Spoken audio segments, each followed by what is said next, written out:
Hi, John. This is Cami from the University of Michigan. My favorite thing about Dormify is how supportive they are with all things college. Dormify is truly like a big sister guiding you throughout the entire college journey. From relatable content on social media to tips on how to maximize your space, Dormify has the answer for everything. I highly recommend incoming freshmen, college students to check out Dormify on social media for all things college. Thank you for listening. Thank you, Cami, for sharing your thoughts on Dormify.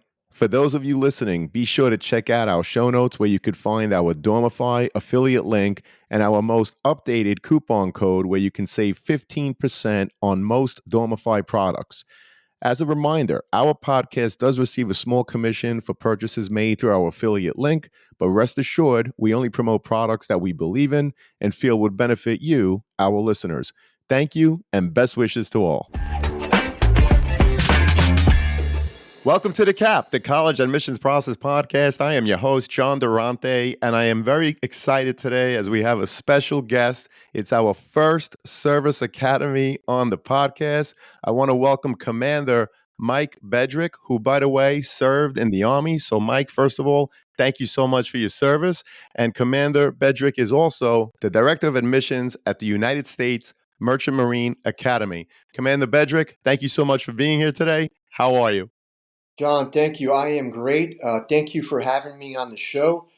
Please call me Mike.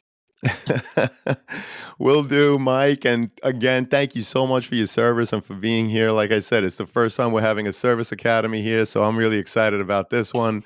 So, can you give us an overview of the U.S. Merchant Marine Academy, Mike, its history, mission, values, and what sets it apart from other institutions or traditional colleges? Yeah, so the Academy is located in Kings Point, New York, just inside Nassau County on the beautiful North Shore of Long Island. It's about a 35-minute train ride to the heart of New York City at Penn Station. We're a small campus. Our total enrollment is under 1,000 students, and we bring in a class of around 280 students per year. The Merchant Marine Academy, or Kings Point, is a federal service academy. It's one of five, the others being West Point, Naval Academy, Air Force, and Coast Guard.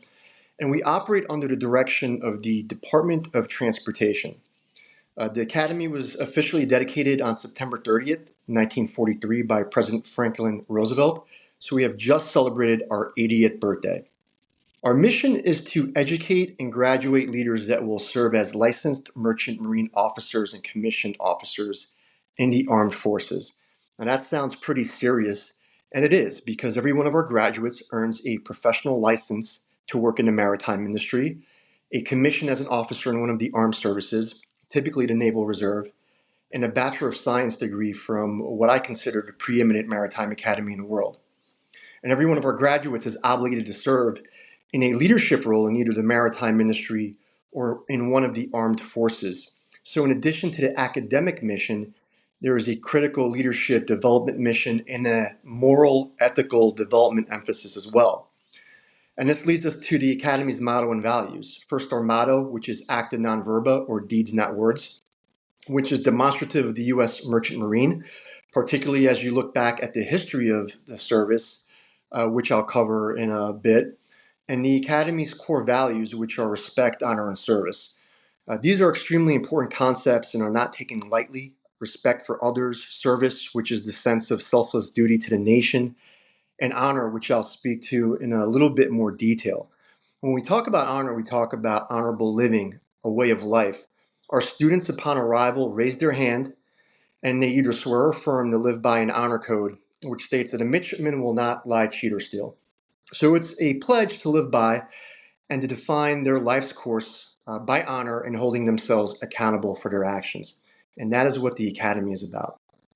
Well, thank you so much for that overview. And of course, the maritime industry is so essential as most goods are sent through the water. Most of the things that we use, whether it's our clothing, a car, cell phones, most have actually come through our oceans. And of course, the United States having the Atlantic on one side, the Pacific on the other side, the maritime industry is alive and well. But in addition to all of that, your service academy helps the United States economically and of course in its defense interest. So again, we appreciate that overview. And so for students and parents who are considering service academies like yours, What advice would you offer in terms of preparing for the unique challenges of this educational and career path? In terms of preparation, the first advice is to start early. If you have an interest in service, do the research and understand what the commitment entails because it is an extraordinary commitment. It's certainly not for everybody, but the rewards are incredible. Once you've established an interest, you first and foremost have to focus on academic preparation, and that has to start as soon as you get to high school. We look for students who are preparing themselves academically, particularly in STEM courses throughout high school. That means taking a variety of math and science courses to include chemistry, physics, pre-calculus, and calculus. Our curriculum is, I would say, extremely challenging, and academic preparation is key. Students typically struggle with the combination of calculus and chemistry or physics during their first trimester at Kings Point, and the challenges during your first year studies builds from there. We operate a trimester system with first term starting during the first week of August and ending after finals, which is around the last week of October. So we are packing a lot of courses in a compact academic term schedule that translates into an average of about 170 credits by the time you graduate. Now I graduated with about 132 credits from college. 170 credits is quite a big feat. So you have to be ready for that academic challenge. Second, you have to be physically fit. Everyone is required to maintain U.S. Navy fitness standards while studying at the academy. The combination of both academic and physical resiliency is the key to success, and so that is what you should be preparing for. Another piece of advice is to visit the academy and get a sense for what life in a regimented environment feels like. You'll quickly know if this is a good fit for you, and that will help you prepare mentally for the challenges that you'll face once you arrive. Well, I know that you offer a lot of courses within the marine sciences, naval architecture, marine engineering, and systems engineering itself. So, what are some of the most unique or renowned academic programs offered at the Academy? And could you share examples of how these programs benefit students in their future careers? Yeah, our educational program is geared toward licensure as a merchant marine officer. There are two primary paths toward that goal: marine engineering and marine transportation. Both are phenomenal because they're based on hands on experiential learning. We have working engine labs, refrigeration, thermodynamics, material testing, control systems, electrical circuit labs, and a variety of simulators to include a full ship's bridge simulator. We have training vessels on our waterfront where students apply what they learn in the classroom to the ship. But to really understand the academic program, you have to take a look at CDR because your studies are broken up between on campus and away from campus. You're going to spend a minimum of 300 days at sea serving as either a deck or engine cadet aboard either a commercial or government owned vessel, and you're getting paid to do it. The SEER program is designed to develop a midshipman's understanding of the technical, the practical, and the social characteristics required of a highly trained professional in the maritime industry. We place our students in an actual on a job marine environment under normal work conditions, and wherever that ship is going, you are going. Sea year is broken up into two sailing periods, typically occurring between your sophomore and senior year. Your first sailing spans about one trimester, and your second sailing spans about two trimesters. During this time, you're not only applying what you learn in the classroom, but traveling around the world. And that is why we like to say our world is our campus. You may travel to the Arctic, through the Panama Canal, to Australia, the Middle East, Europe. It's a life changing experience. So, how that translates to your professional career is you're actually building the skill set, the knowledge, and the expertise while you are here through all your experiences that you will directly translate as soon as you graduate into the industry. Well, we appreciate that. And the world is definitely your campus, especially if you're taking so many courses, like you said, on your campus, but you're also spending a tremendous amount of time away from your campus on a ship. And you mentioned so many of the different places that students would likely visit. So, Mike, for students interested in attending a service academy like the U.S. Merchant Marine Academy, what advice would you offer in terms of preparing for the actual application process and the unique challenges that they might face? The application process is certainly tougher than a typical college application, but it's tough for a reason. We want to ensure that we are investing in the best and the brightest that America has to offer, and students that are willing to accept the challenge. The application itself is fairly simple. It's online. You go to our website. Just like any other college, you're going to include an essay and evaluations and your transcripts. We are looking for feedback from your professors for you as a candidate as it pertains to your character, your academic performance, and your leadership potential. But then there are the other components. There's a physical component, which is a fitness assessment, a medical component, which is a full medical examination, and a nomination requirement. It is a lengthy process, but anyone with the motivation and determination has a great chance to get an offer from us. Every state has a number of annual spots at the Academy, and we certainly strive to have students representing every state and territory in the country. They just have to be willing to put that additional effort into the process. The best advice that I can give is once our application opens for juniors in May, is start the process early. Then as you get into the summer months after your junior year, reach out to your nominating officials, research the nominating process for your members of Congress, and get ahead of scheduling your medical and physical components of the process. And because we use a rolling admissions process, you can receive a conditional offer as early as September during your senior year if you've completed just the online portion of the application. Understood. And as you mentioned, the Academy has specific requirements for its applicants, such as the nomination process. Mike, could you elaborate a little further on this requirement and how students can navigate through it successfully? To be appointed to the Academy, you must, generally speaking, be nominated by a member of Congress. You can apply to your members from the House of Representatives and to both your state's senators. The exception to the congressional nomination applies to students that are appointed under the authority of the Secretary of Transportation. So, yes, Secretary Pete has the authority to appoint up to 50 candidates per year to the Academy. And while it is preferred, you can certainly be considered if you do not receive a congressional nomination under the Secretary's appointment authority. I think for some students and parents, the nomination process may seem intimidating. Don't view it that way. Or perhaps you might think it's a political process. First, it's not a political process. Second, nominations are one of the most important services members of Congress can provide their young constituents. They're looking to present these opportunities to the young men and women who aspire to serve the nation. And they have incredibly helpful staffs that can help you through the process. Every member of Congress has a different timeline and application process. If you do your research, which is online at the nominator's website, you'll understand what those requirements are. So you're applying for a nomination separately from our Academy nomination process. Once you submit your nomination application, there will be an interview process with a nomination panel. Think of it as a business interview. Nomination panels are assessing your potential as a future leader.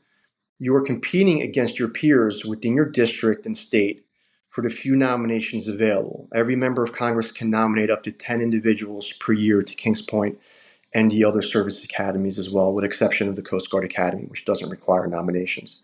So if you approach it as a job interview for Uncle Sam and prepare for it in that way, you will be successful. The nomination does not guarantee an appointment to the Academy. It simply makes you eligible for appointment. We are still going to go through the selection process to select the best qualified candidates from the nominees that we receive. Understood. And could you walk us through the application review process itself? And what are some of the other key components and requirements that applicants should be aware of? Our review process is quite involved and incorporates members of the Academy staff and faculty. We call it the Candidate Evaluation Board. Every application is read by several people before we render a decision. First, we have regional admissions officers that will conduct the first review. We are organized into 4 geographic regions, so depending on your state, you'll be reviewed by either the Northeast, the Southeast, the Midwest, or the West Region admissions officer.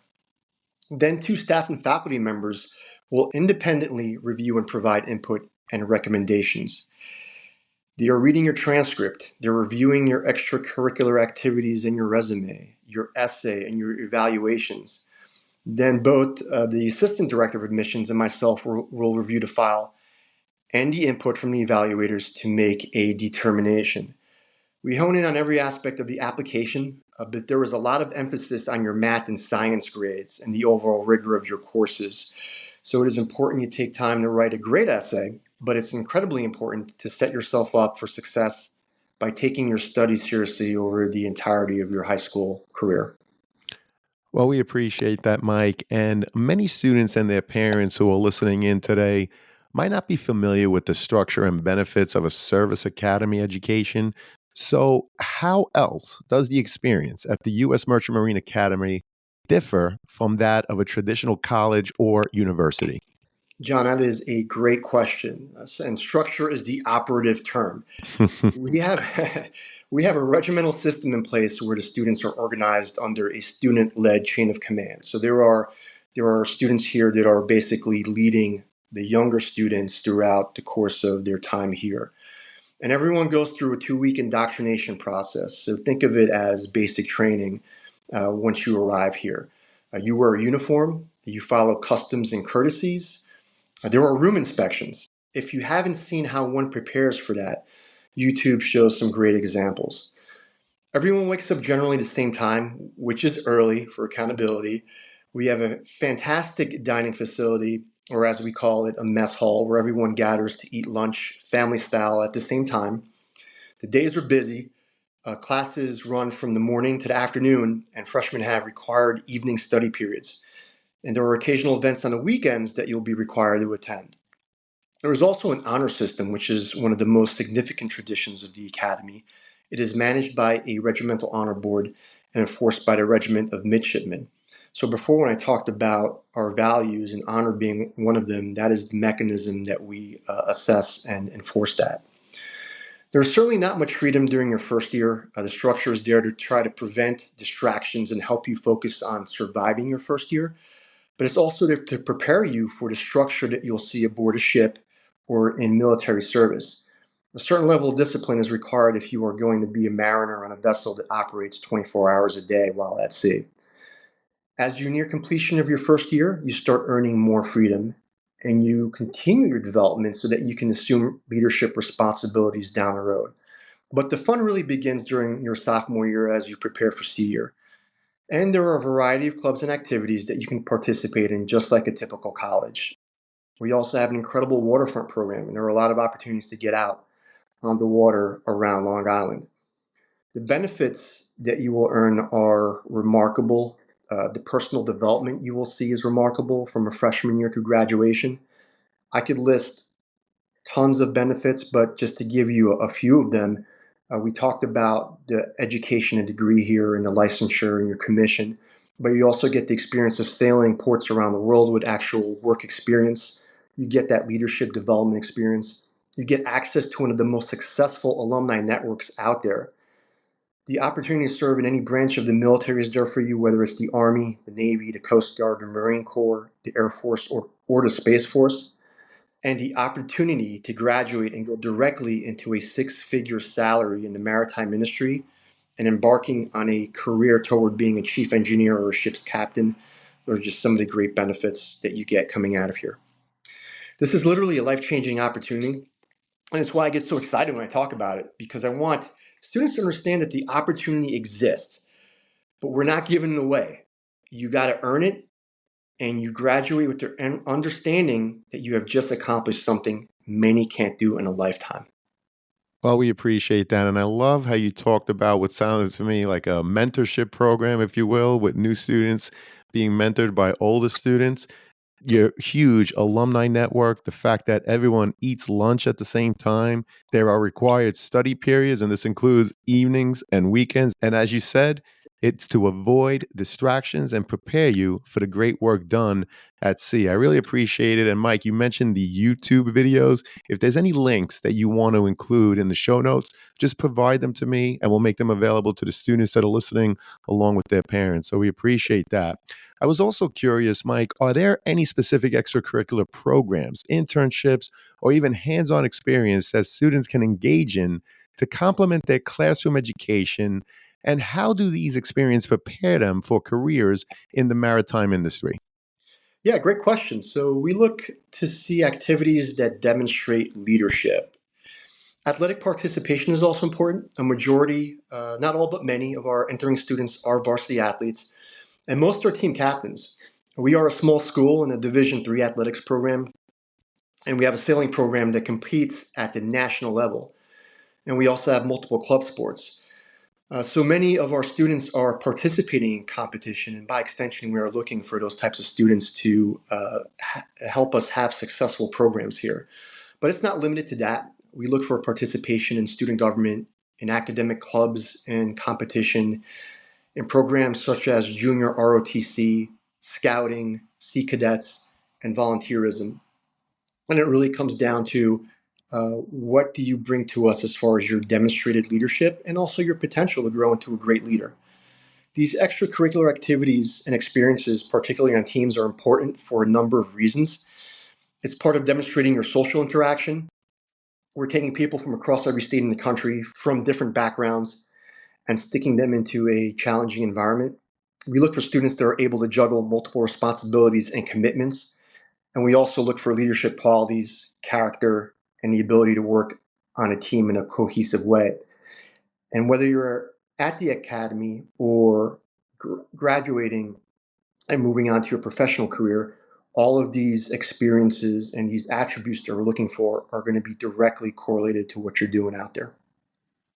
And I appreciate how you talked about that you have a sailing program that competes nationally, club sports, volunteerism. You spoke about the leadership. That really sounds fantastic. And again, we appreciate the overview. Mike, since the U.S. Merchant Marine Academy is a federal academy, do applicants need to apply for financial aid? And what else can you tell us about the cost of attendance?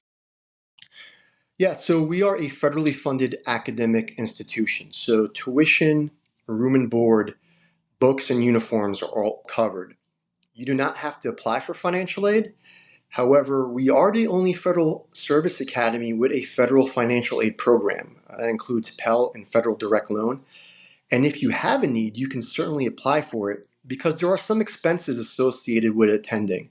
There's an annual fee to cover tailoring and laundry services that's under $1,000 per year, and some other out of pocket expenses such as a laptop.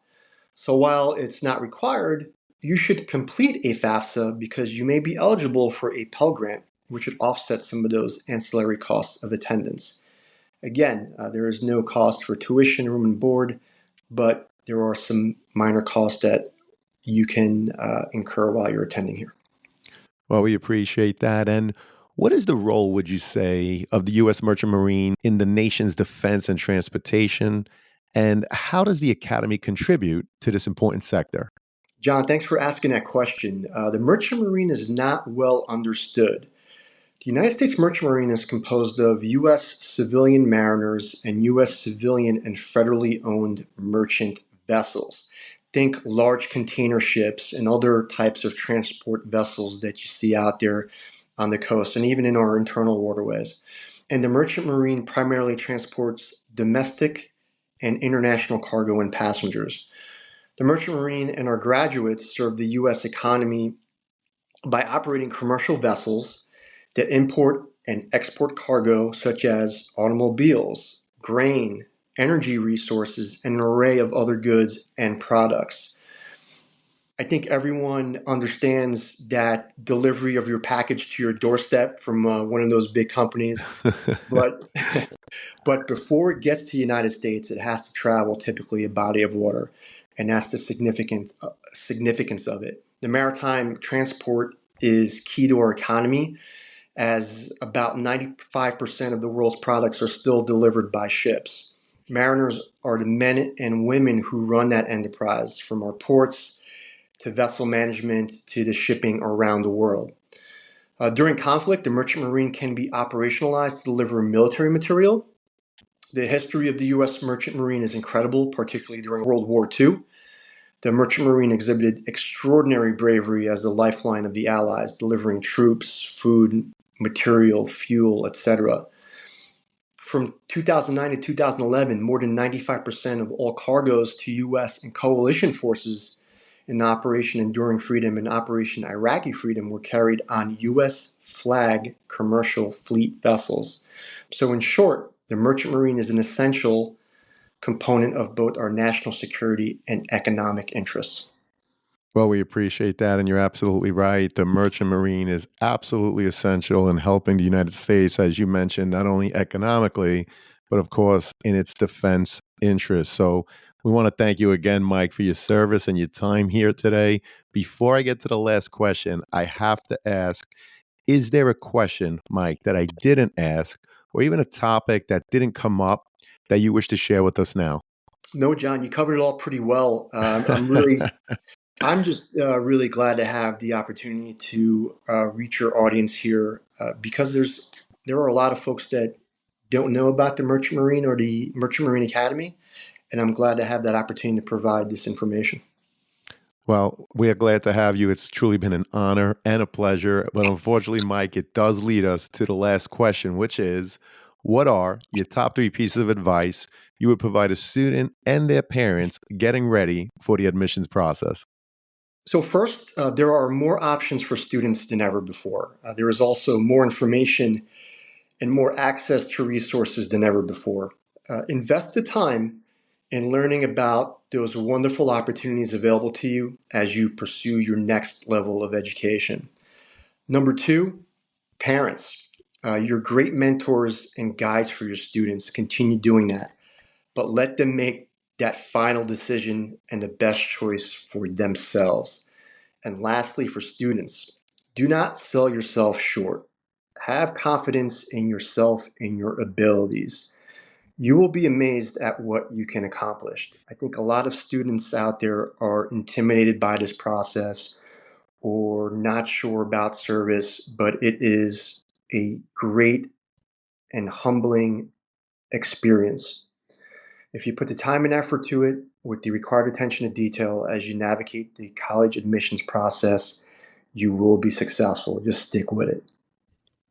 Well, that's fantastic advice, Mike. I can't thank you enough again for your service, your time here today. I really appreciate it. And I'm so happy as I know that this is going to help so many students and their parents as they navigate through that process. I hope to have you again. Thank you so much, Commander Mike. John, thank you. It's been an honor to serve and be here on your show. Thank you. Our pleasure. And to everyone listening, good luck with the college admissions process. Best wishes to all. Take care.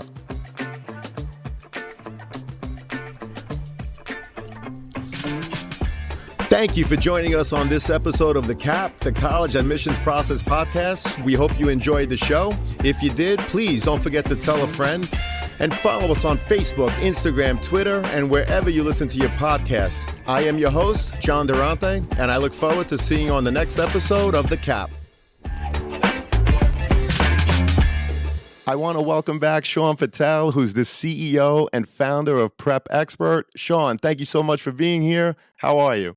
Doing well. Thanks for having me, John. Just wanted to do a quick shout out for an amazing deal that we have for college admissions process podcast listeners.